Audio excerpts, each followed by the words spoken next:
अभी तक जो आप लोगों को क्वेश्चन कराए गए हैं वो क्वेश्चन या तो एरिया ऑफ ट्रायंगल से रिलेटेड या एरिया ऑफ पैरेललोग्राम या एरिया ऑफ क्वाड्रिलेटरल, मतलब या तो त्रिभुज के क्षेत्रफल से आधारित हो या आपके पास समांतर चतुर्भुज के क्षेत्रफल से आधारित है और या चतुर्भुज के क्षेत्रफल पर आधारित है। अब इन्हीं एरिया ऑफ ट्रायंगल का यूज करके हम किसी भी क्वाड्रिलेटरल जैसे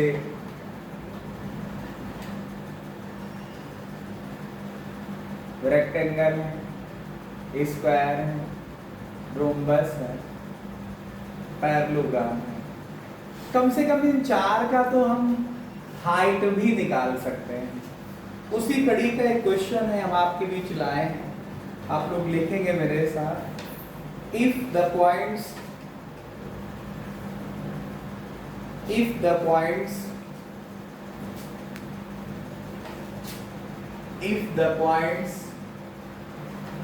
यदि बिंदु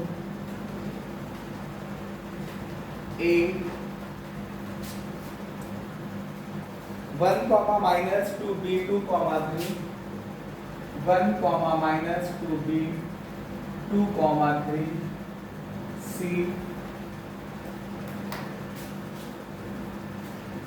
-3, 2 -3, 2 and D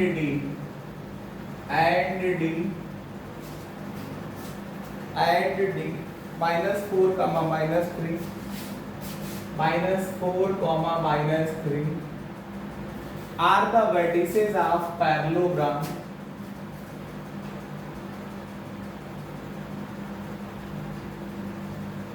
the vertices of parallelogram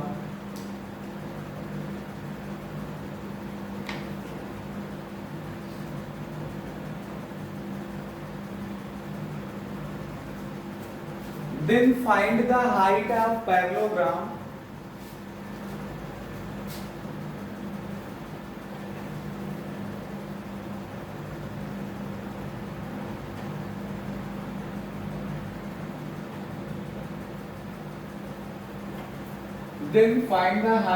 parallelogram corresponding to the base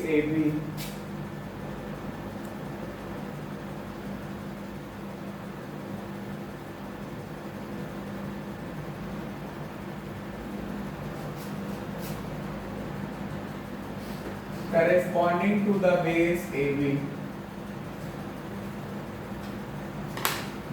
question हमारे पास है, एक बार फिर से सुनिए। आप लोग लिख रहे हैं, देख रहे हैं हमें, तो आप लिखिए।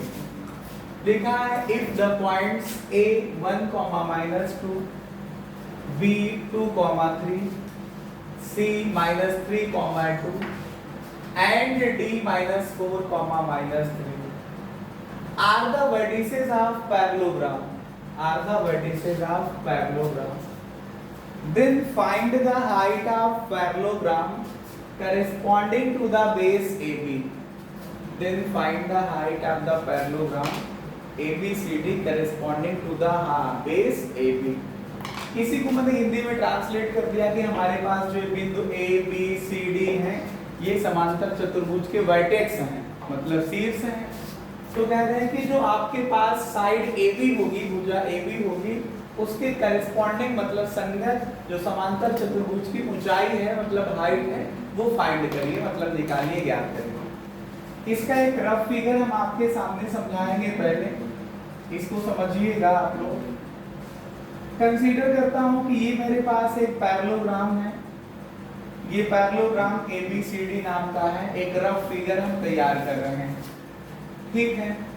ABCD का अगर आप देखें तो A का वर्टेक्स 1, -2 है, B का वर्टेक्स 2, 3 है, C का वर्टेक्स -3, 2 है और D का वर्टेक्स -4, -3 है।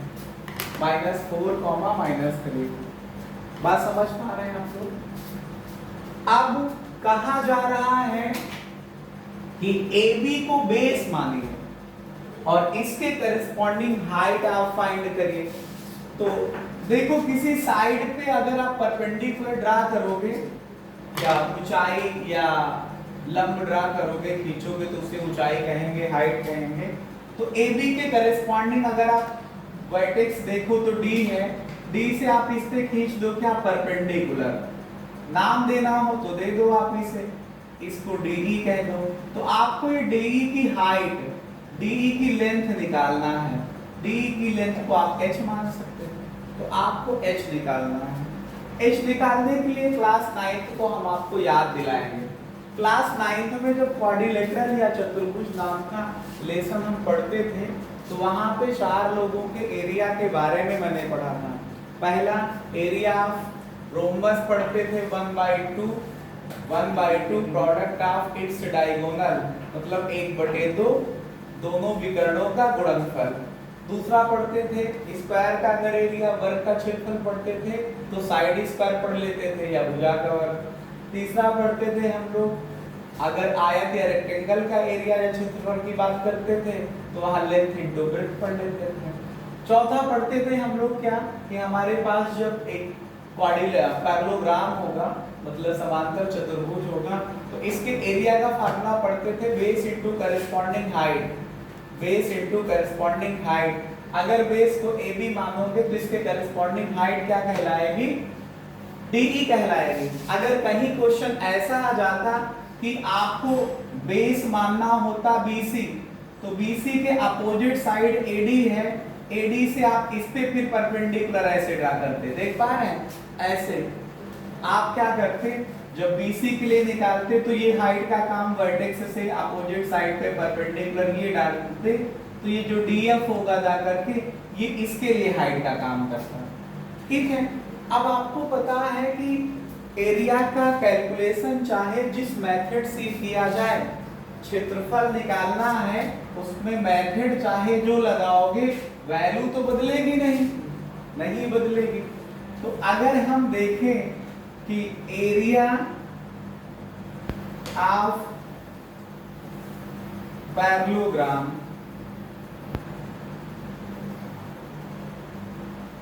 ABCD, एक तो आप ये निकाल सकते हो कि आप जानते हो कि पैरेललोग्राम का जो डायगोनल होता है वो पैरेललोग्राम को 2 ट्रायंगल में डिवाइड करता है और दोनों ट्रायंगल का एरिया इक्वल होता है। ऐसा क्वेश्चन भी मैंने कल कराया था, ये लास्ट पार्ट में मैंने कराया था। अगर आप चाहो तो इसमें से कहीं किसी को भी आप डायगोनल ड्रा कर लीजिए, चाहे AC ड्रा करिए या चाहे DB ड्रा करिए, लेकिन मैं सोच रहा हूँ AC ड्रा करूंगा तो आपको एक कट करता दिखाई पड़ जाएगा, इससे बेहतर है आप DB ड्रा कर लो। ठीक है, तो एरिया ऑफ पैरेललोग्राम ABCD का मतलब होगा 2 into area of triangle DBC। इसमें कोई समस्या सवाल हो तो आप हमें बताइएगा। एरिया ऑफ पैरेललोग्राम ABCD का मतलब होगा एरिया ऑफ ट्रायंगल DBC का डबल, मतलब 2 टाइम्स, मतलब 2 गुना। क्यों 2 गुना होगा, क्लास 9th में हम लोगों ने क्वाड्रिलेटरल नाम की पहली थ्योरम पढ़ी थी। क्या पढ़ा था कि जो पैरेललोग्राम का डायगोनल होता है या रेक्टेंगल का डायगोनल होता है या स्क्वायर का डायगोनल होता है या आपके पास रोम्बस का डायगोनल होता है, चाहे रेक्टेंगल की बात करें, चाहे रोम्बस की बात करें, चाहे पैरेललोग्राम की बात करें, चाहे स्क्वायर की बात करें, हिंदी में आयत, वर्ग, समचतुर्भुज, समांतर चतुर्भुज, किसी की बात करें, तो उनका जो विकर्ण है मतलब डायगोनल है वो उस फिगर को मतलब रेक्टेंगल को या पैरेललोग्राम को या रोम्बस को 2 इक्वल पार्ट में डिवाइड करता है और दोनों का एरिया इक्वल होता है। तो अगर आप DCB देखो और DBA देखो, दोनों का जब एरिया इक्वल ही होना है तो आप करिए क्या, आपके पास एक अच्छा काम ये हो जाएगा कि जब दोनों का एरिया इक्वल है तो एक का एरिया निकाल के डबल कर लीजिएगा तो पूरे का निकल आएगा। उसी कॉन्सेप्ट का हम यूज करके यहाँ आपको समझा रहे हैं। अब इसका मतलब हुआ कि 2 into area of triangle DBC हो जाएगा। DBC के लिए अगर आप ध्यान से देखो तो पहला पॉइंट इसको x1 y1 कह दीजिएगा, इसको b है मैंने लिखा तो इसको x2 y2 कह दीजिएगा, x3 y3 कह दीजिएगा। d x1 y1, b x2 y2 और c x3 y3। एक पैरेललोग्राम का एरिया क्लास 9 से मैं जो बता रहा था उससे उसका यूज करिए तो एरिया ऑफ पैरेललोग्राम को लिख सकते हो 1 बाय एरिया ऑफ पैरेललोग्राम को लिख सकते हो बेस इनटू करस्पॉन्डिंग हाइट। क्या लिख सकते हो? Base into corresponding height. Hindi में लिखना हो तो आप लोग लिखिएगा आधार गुणे संगत ऊंचाई, बेस इनटू करस्पॉन्डिंग हाइट। ठीक है, ये क्या आएगा? 2 into area of triangle DBC, area of triangle DBC. अब बेस इनटू बेस को आपने AB कहा है तो करस्पॉन्डिंग हाइट का काम कौन कर रहा है? DE। ये DE की वैल्यू H आपने कंसीडर कर रखी है तो इक्वल्स टू 2। अब ये एरिया ऑफ ट्रायंगल DBC के लिए अगर आप फार्मूला लगाओ तो ये तो ट्रायंगल हो रहा है ना, त्रिभुज हो रहा है ना, त्रिभुज का क्षेत्रफल होता है 1/2। फार्मूला लगाइए x1 ब्रैकेट में y2 माइनस का y3 plus x2 into y3 minus का y1 plus x3 into y1 minus का y2। यहाँ तक कोई समस्या सवाल हो तो आप मुझसे करिएगा। इस बेस पे अगर आप देखोगे तो दोनों कैंसिल हो जाएंगे, 2 से 2 कैंसिल हो जाएगा तो यहाँ क्या हमारे पास मिलेगा? AB का मतलब distance between the point A and B। यहाँ डिस्टेंस फार्मूला लगाइए A और B के लिए तो डिस्टेंस फार्मूला या दूरी का सूत्र बहुत आसान होता है। मैंने बताया था एब्सिसा को एब्सिसा से माइनस करके स्क्वायर किया करो, प्लस ऑर्डिनेट को ऑर्डिनेट से स्क्वायर करके प्लस किया करो, या x वाली जो वैल्यू है उनको माइनस कर लीजिए तो 2 - 1 इसका स्क्वायर हो गया। यहाँ पे 3 और माइनस और फिर ये माइनस का 2 है, ये वैल्यू जो है इसका स्क्वायर हो गया इनटू हाइट h आ गई।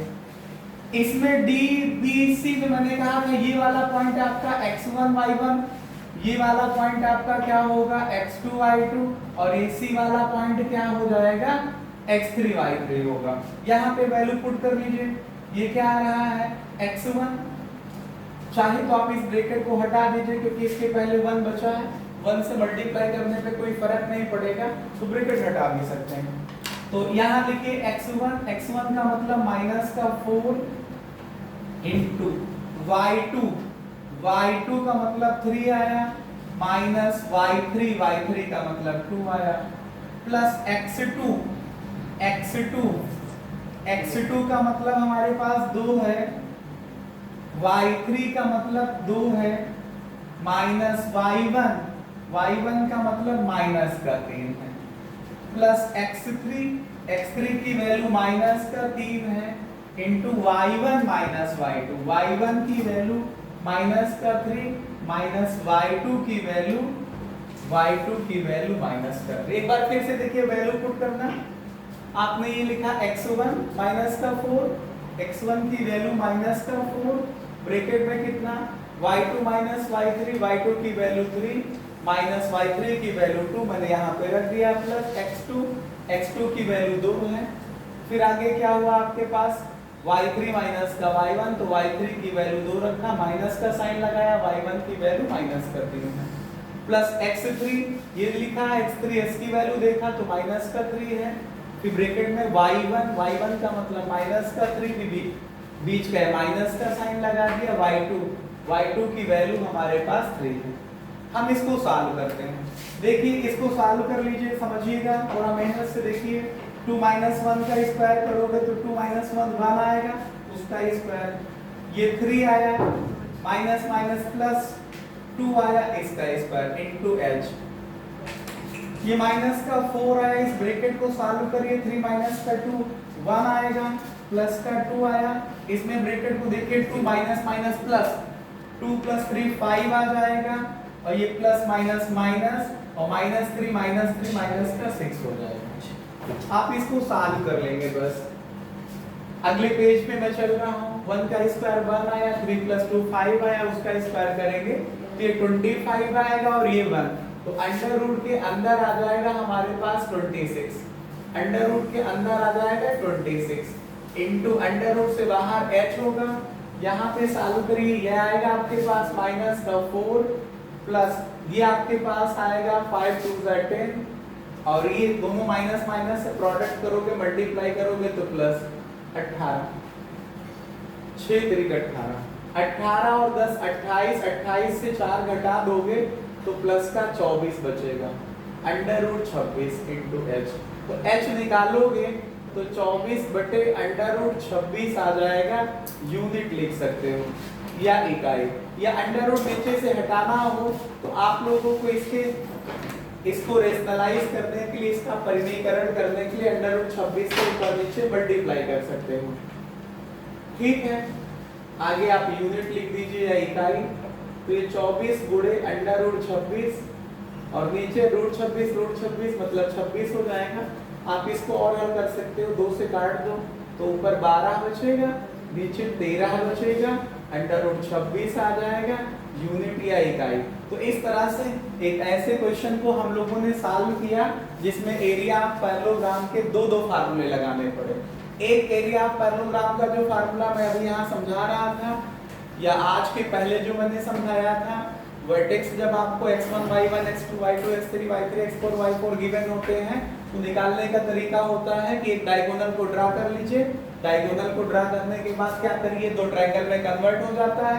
अगर ये पैरेललोग्राम ना होता, अगर ये पैरेललोग्राम ना होता तो दोनों का हम ट्रायंगल का एरिया निकाल करके ऐड करते हैं, बट यहाँ ये पैरेललोग्राम था तो एंगल का एरिया निकाल करके ऐड करने की कोई जरूरत नहीं पड़ी, हमने एक ही का एरिया 2 बार लिख लिया, मतलब 2 से मल्टीप्लाई कर लिया तो वो आपके पास।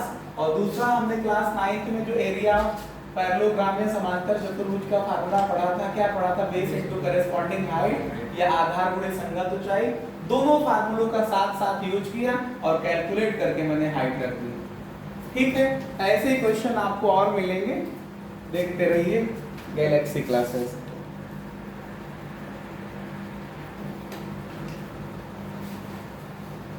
एक अगला क्वेश्चन हम लोग और करेंगे, नेक्स्ट पार्ट, नेक्स्ट क्वेश्चन आज का होगा।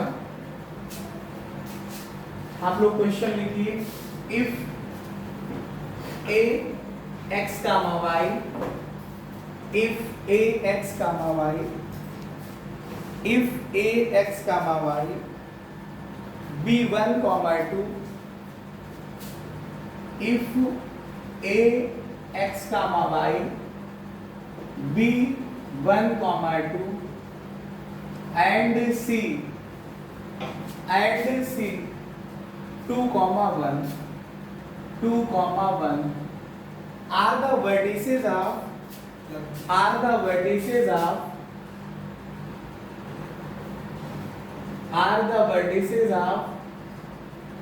triangle ABC,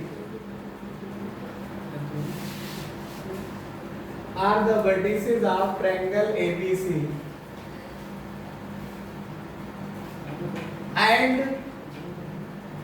and area of triangle is and area of triangle is area of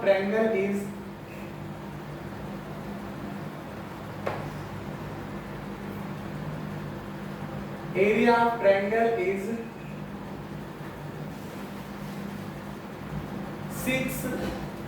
6 square unit. Then prove that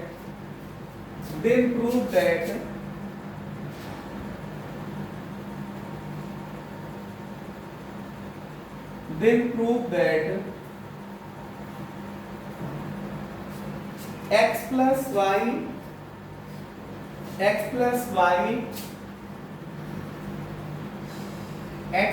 y is equal to 15 या x plus y is equals to minus 9. x plus y is equals to 15 या x plus y equals to minus 9. अब इसी question को मतलब समझ लीजिए। Question में लिखा है कि point A x, y, B 1,2 और C 2,1 ट्रायंगल ABC के लिए है क्या? वर्टेक्स है। क्या है? शीर्ष है। तो मैंने ये ट्रांसलेट कर दिया हिंदी में कि ए बी सी त्रिभुज ABC के शीर्ष बिंदु है और area of triangle ABC is 6 square unit, मतलब त्रिभुज ABC का जो क्षेत्रफल है वो 6 वर्ग इकाई है। तब सिद्ध कीजिए या देन प्रूव दैट क्या कि x plus y is equal to 15 या x plus y is equal to minus 9, x plus y is equal to 15 या x plus y is equal to minus 9। बहुत आसान प्रश्न लेकर के आया हूं आपके बीच। मैंने तो बहुत बार बताया मैथमेटिक्स ही सबसे आसान टॉपिक है। आप लोग क्लास 10th में 5 या 6 विषय जो भी पढ़ते हैं, यूपी बोर्ड वाले 6 पढ़ते हैं, सीबीएसई में 5, तो इस वजह से मैं कह रहा हूँ 5 या 6 सब्जेक्ट्स में अगर सबसे कोई आसान टॉपिक है तो मैथमेटिक्स है। लेकिन एक सर, मैथमेटिक्स पढ़ते समय आपका कंसंट्रेशन जो है, जब टीचर पढ़ाए तो बोर्ड की तरफ होना चाहिए। आप अगर इधर उधर की बातें सोचेंगे तो मैथमेटिक्स आपके लिए सबसे toughest subject of the world समझ में आएगा। और अगर आप कंसंट्रेट होकर पढ़ते हैं तो mathematics is so easy, so simple subject of the world. मैं बार-बार कहता हूँ, रोज कहता हूँ, आज फिर कह रहा हूँ। लेकिन उसमें कंडीशन है, कंसंट्रेशन जो होनी चाहिए वो कहाँ पे होनी चाहिए? जब टीचर पढ़ा रहा है तो बोर्ड की तरफ देखना है, आपको सोचना है, जो बातें समझा रहा है उस पर ध्यान फोकस करना है, जो पहले पढ़ चुके हो आपको उसे याद रखना है। ठीक है, तो हम एक ट्रायंगल बना रहे हैं ABC नाम का। A x, y इसका वर्टेक्स हुआ, B 1,2 दूसरा वर्टेक्स हुआ, C 2,1 ये तीसरा वर्टेक्स हुआ और इसका जो क्षेत्रफल है वो 6 स्क्वायर यूनिट है। ठीक है, 6 स्क्वायर यूनिट है। इसका जो एरिया है वो 6 स्क्वायर यूनिट है या यूनिट स्क्वायर है। तो यही कंडीशन लेकर के हम चलेंगे कि पहला पॉइंट हमारे पास क्या मानेंगे हम लोग? x1 y1 मान लेंगे।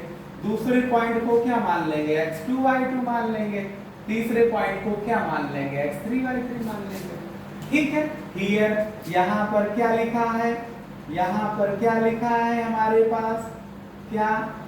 x1 y1, x1 की वैल्यू x है और y1 की वैल्यू y है, x2 की वैल्यू 1 है और y2 की वैल्यू ये 2 लिखी है, x3 की वैल्यू 2 है और y3 की वैल्यू 1 है। समझ पा रहे हैं? अब आगे यूज करते हैं क्या? एरिया ऑफ ट्रायंगल ABC, या हिंदी में लिखना हो तो त्रिभुज ABC, त्रिभुज ABC का क्षेत्रफल, त्रिभुज ABC का क्षेत्रफल, क्षेत्रफल क्या होगा आपके पास? आप चाहे तो इसको इस तरफ भी लिख सकते हैं, फार्मूला लगा दीजिए, 1/2 आया x1 into y2 माइनस का y3 plus x2 into y3 minus का y1 और plus x3 into y1 minus का y2। आप लोगों को मुझे उम्मीद है ये फार्मूला याद हो गया होगा। इतनी बार मैं क्वेश्चन करा चुका हूँ, कम से कम इससे रिलेटेड मैं आपको 10 से 15 वीडियो दे चुका हूँ जिसमें केवल फार्मूले का एप्लीकेशन होता है। तो मुझे उम्मीद है ये फार्मूला याद हो गया होगा। मैंने एक प्रोसेस भी बताया था, साइक्लिक ऑर्डर में अगर आप पॉइंट x1 y1 या 1 2 3 लिख करके समझाया था कि उसके बिहाफ पे आपको नहीं याद करना पड़ेगा और फार्मूला लिख जाएगा। आप जिसका जैसा यूज हो वैसे करते रहिएगा। इसकी वैल्यू क्वेश्चन में दी हुई है, जो ये एरिया ऑफ द ट्रायंगल लिखा है इसकी वैल्यू दी है 6 स्क्वायर यूनिट।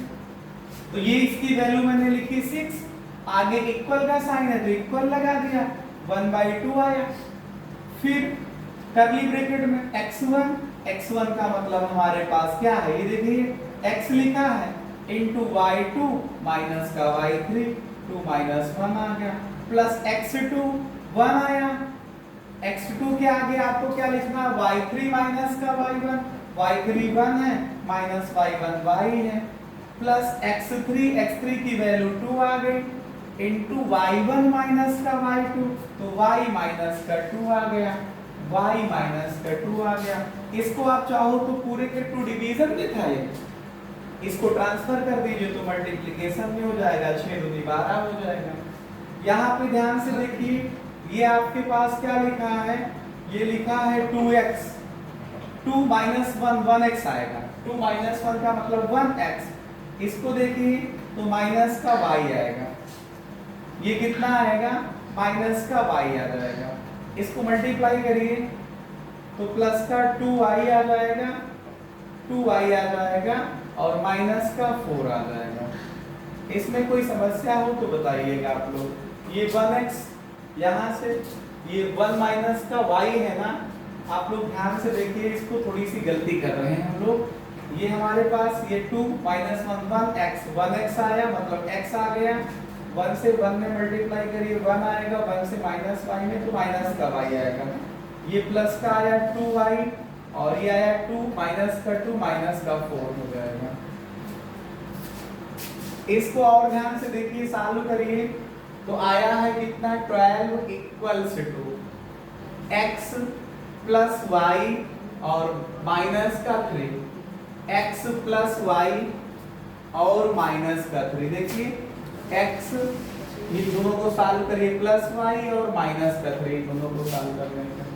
तो एक तो वैल्यू यहां से आपको दिख रही है, थोड़ा से समझिएगा। ये जो हम लोग ये वैल्यू निकालते हैं, ये जो आपके पास दो दो वैल्यू पॉसिबल हुई, उसका रीजन क्या है ये आपको समझना पड़ेगा कि यहाँ पे x प्लस वाई की वैल्यू तो 15 आ रही जो आपको प्रूव करना है, लेकिन ये दूसरी वैल्यू कैसे आ रही है उसको भी आपको समझना पड़ेगा। हमने आप लोगों को बताया था कि जो ये वैल्यू आती है एरिया ऑफ द ट्रायंगल की, ये प्लस में भी आ सकती है और माइनस में भी आ सकती है। तो अगर ये वैल्यू प्लस में है तब भी इसे पॉजिटिव ही मानते हैं, और माइनस में है तो एरिया लिखते समय तब भी आप पॉजिटिव मान लेते हो। तो इस वजह से नाउ आपको जो यहाँ पे वैल्यू लेना पड़ेगा, आप थोड़ा सा अगर आगे चल के हायर स्टडी में जाएंगे तो यहाँ पे मॉड का सिंबल यूज किया जाता है, वहां पे बताया जाता है कि ये वैल्यू पॉजिटिव होगी तब भी पॉजिटिव आएगा और ये वैल्यू नेगेटिव होगी तब भी रिजल्ट पॉजिटिव ही आएगा। तो इस तरह से करते हुए अगर आप देखोगे तो यहाँ पे पॉसिबिलिटीज क्या है, यहाँ से दो पॉसिबिलिटीज हैं। 12 की वैल्यू होगी प्लस में x प्लस वाई माइनस का 3, या 12 की वैल्यू होगी माइनस में x प्लस वाई माइनस का 3। अगर ये अंदर की वैल्यू प्लस में है तब भी रिजल्ट प्लस का 12 आएगा, अगर अंदर की वैल्यू माइनस में है तब भी वैल्यू प्लस के 12 के ही इक्वल आएगी। तो अगर आप इसको सॉल्व करो तो 12 की वैल्यू आएगी x प्लस वाई माइनस का 3, ट्रांसफर कर लीजिए 12 प्लस का 3, ये x प्लस वाई आ जाएगा, मतलब 15 is equal to x plus y. इसी को आप कह सकते हो कि x प्लस वाई की वैल्यू 15 आ जाएगा, या लिखते रहिए। यहाँ पे देखिए 12 माइनस x माइनस का y प्लस का 3 आ जाएगा, 3 को ट्रांसफर करिए 12 माइनस का 3 माइनस x माइनस y आ जाएगा, तो 9 is equal to minus x minus y आ जाएगा। माइनस साइन हटाइए तो minus 9 is equal to x plus y आ जाएगा। यहीं से आप x प्लस y की वैल्यू माइनस 9 कह सकते हो। तो ये बात समझ में आई कि नहीं, कैसे ये दो दो वैल्यू पॉसिबल हुई। क्यों, मैंने आपको इसके पहले कुछ क्वेश्चंस में आपको कैलकुलेट कराया था कि जब ये वैल्यू माइनस में आती थी, जैसे एक क्वेश्चन में आई थी, सॉल्व करने के बाद वैल्यू माइनस में 5 आई थी, तो मैंने लिखाया था कि sir area of the triangle negative नहीं होता है, त्रिभुज का क्षेत्रफल ऋणात्मक नहीं होता है, इस वजह से उसको प्लस में लिया था। तो मैं यही बता रहा हूँ कि अगर ये वैल्यू प्लस में आएगी तब तो रिजल्ट ये 12 के इक्वल होगा ही होगा, अगर ये वैल्यू माइनस में आएगी तब भी 12 के इक्वल आएगा, क्योंकि मॉड का साइन यूज करते हैं। तो उन्हीं दोनों केसों को मैंने ले लिया कि या तो ये प्लस में होगा, ये रिजल्ट ये प्लस साइन के साथ ले लिया, या तो ये माइनस में होगा तो माइनस साइन के साथ ले लिया।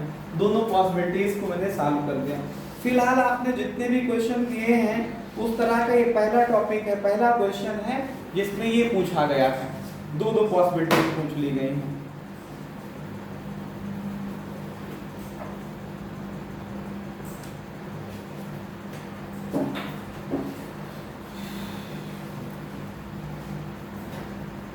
ठीक है, तो ऐसे क्वेश्चंस हैं आपके पास।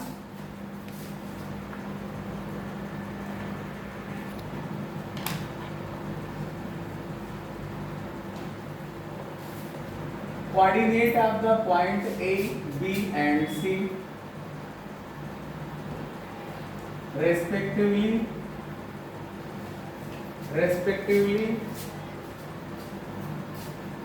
6,3 6,3 दूसरा है -3,5 तीसरा है 4, -2 4, -2 and P is any point and P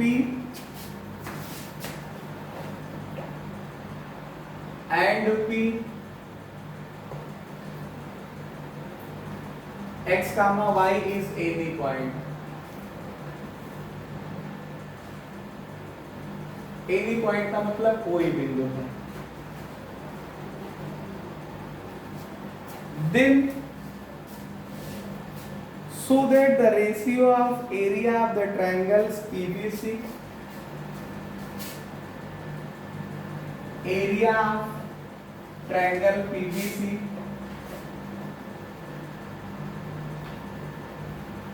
and ABC area of triangle PBC and ABC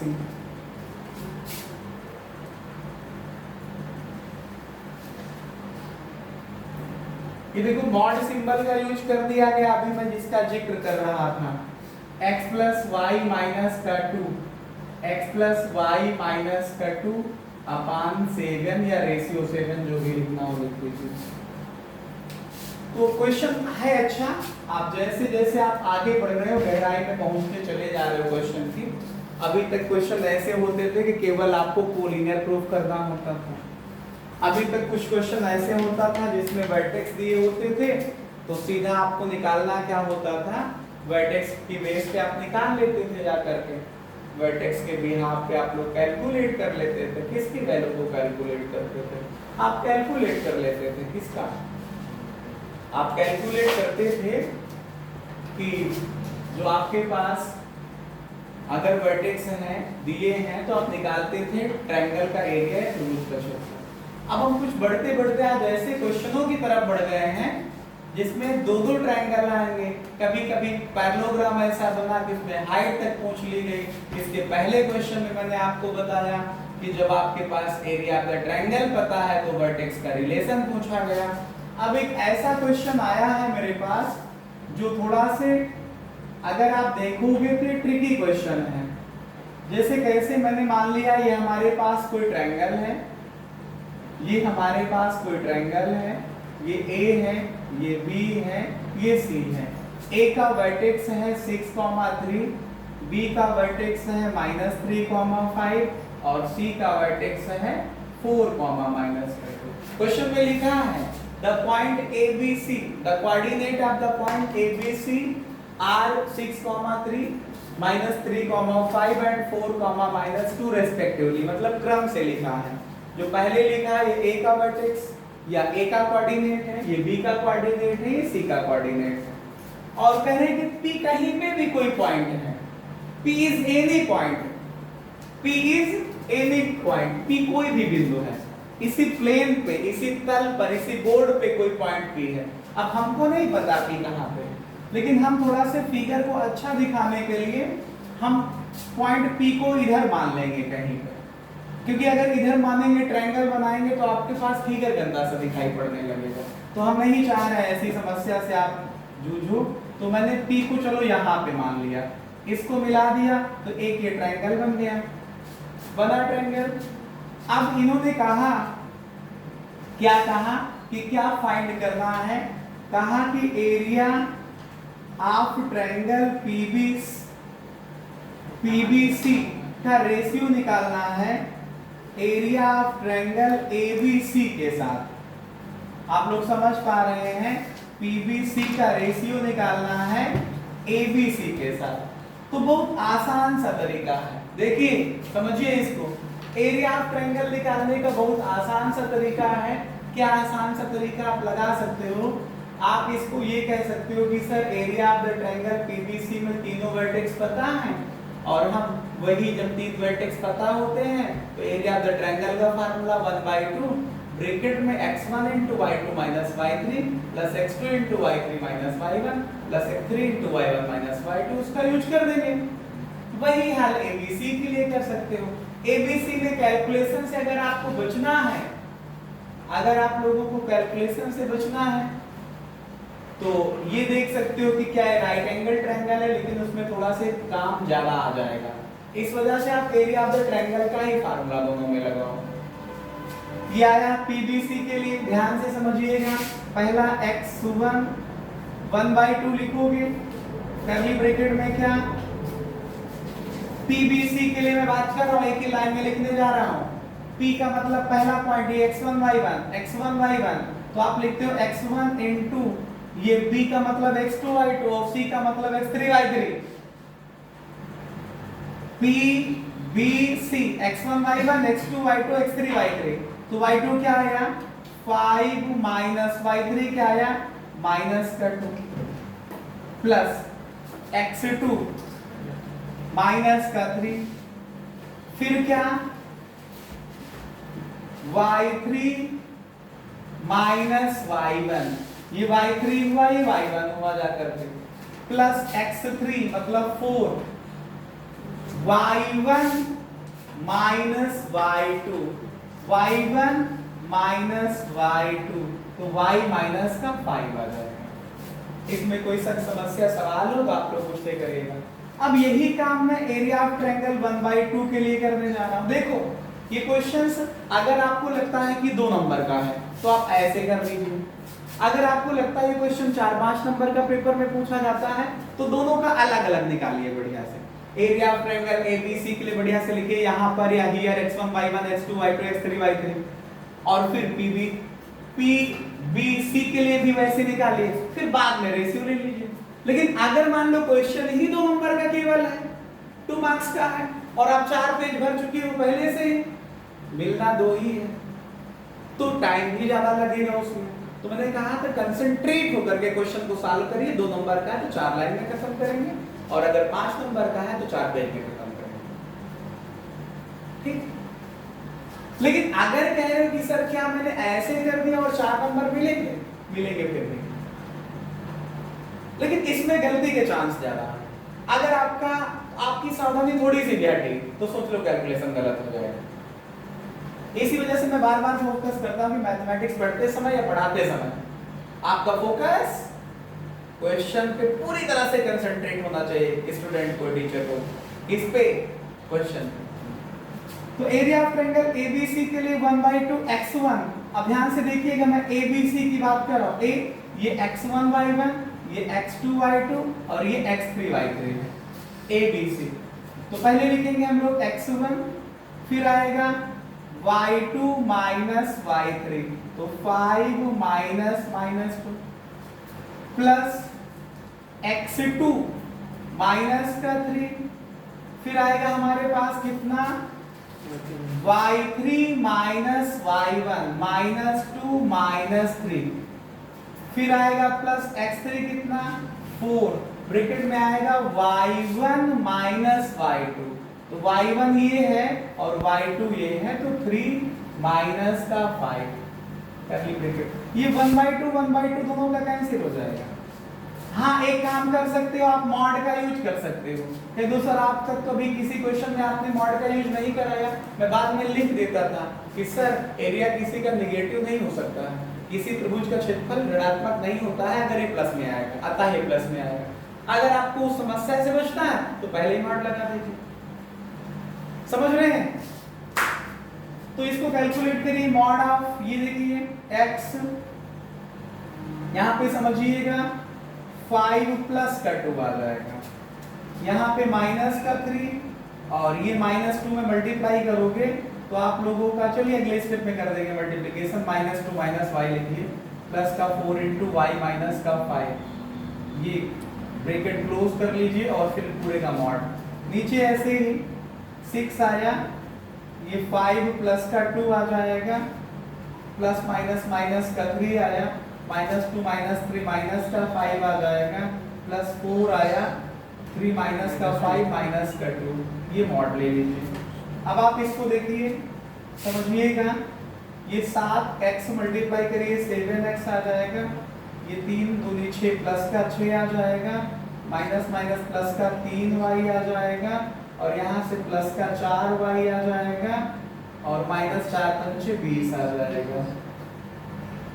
total अपान में नीचे समझिएगा 7 आएगा, और 6 से गुणा करोगे 7 6 42 आ जाएगा, माइनस माइनस प्लस 3 बचे 15 आ जाएगा, और ये माइनस का 8 आ जाएगा, 4 दूनी 8। अब इसको सॉल्व कर लेता हूँ, इक्वल के आगे इक्वल का साइन लगाइएगा आप लोग। ये देखिए कितना आ रहा है, 7x आ रहा है, ये 3y 4y मिल करके 7y आ रहा है, प्लस का 6 और माइनस का 20 मिल करके माइनस का 14 आ रहा है।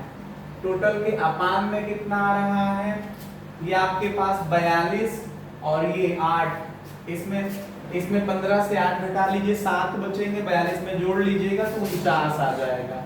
अब ध्यान से देखिएगा, ऊपर से भी 7 कॉमन ले सकते हो आप, तो आ जाएगा mod of x plus y minus का 2, और नीचे 49 तो प्लस में ही है, मॉड लेने की जरूरत नहीं, उसको बाहर कर लो, 49 आया, इससे इसको कैंसिल कर दो, तो mod of x plus y minus 2 upon 7, यही आपको प्रूव करना था। ठीक है, कोई समस्या किसी को होनी नहीं चाहिए।